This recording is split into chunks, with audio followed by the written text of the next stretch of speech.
আপনাদের দেখাবো এখন এই যে একটি তাতালের মাধ্যমে কীভাবে মুরগির ঠোঁট পরানো হয়। দেখেন মুরগির ঠোকরি করে কি করছে, বাচ্চার অবস্থা, একটা পশমও নাই। এখন আপনাদের দেখাবো কীভাবে একটি সমাধান ঠোঁট। আসসালামু আলাইকুম ভিউয়ার্স, আপনারা দেখতে পাচ্ছেন এখন এই তাতালের মাধ্যমে আমি মুরগির ঠোঁট পরাবো। দেখেন এই যে প্রথমে আপনার মুরগি এখানে হাত দিতে হবে, মুরগি জিহ্বা না বের হয়ে যায়।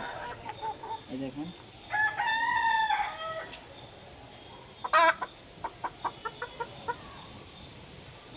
লাফালাফি করবে।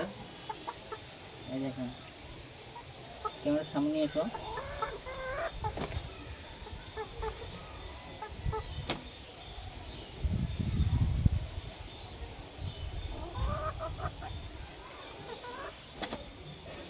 এই দেখেন ভিউয়ার্স, মুরগির ঠোঁট পরানো হয়ে গেছে। এই দেখেন এই যে এখন আর ঠোকরাইতে পারবে না ওরা। আর মুরগি ধরে দেখাচ্ছি।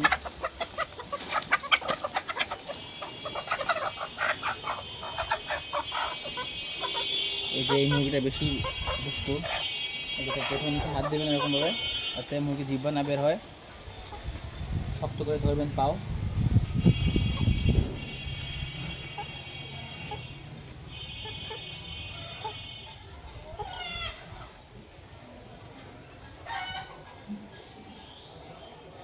এই দেখেন দেখছেন, এই যে ঠোঁট পড়ে গেছে।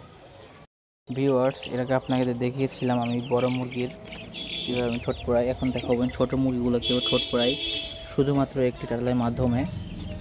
দেখতে পারবেন আপনারা এই যে বাচ্চাগুলো আমি ঠোঁট পড়াবো এখন। ভিউয়ার্স, একটুকে আপনাকে দেখিয়েছিলাম বড় মুরগি ঠোঁট পড়ানো, এখন আপনাদের দেখাবো ছোটো মুরগিগুলো কেউ ঠোঁট পড়াই একটি টাটালের মাধ্যমে। এখন ধরো ক্যামেরা নিচের দিক, সাবধানে ধরবেন যাতে মনে করেন মুরগি জিহ্বা না বের হয়, তাহলে কিন্তু মুরগি খেতে পারবে না। দেখেন এই যে হাত দেবেন, হাত দিয়ে এই যে এখানে এভাবে শক্ত করে মোটামুটি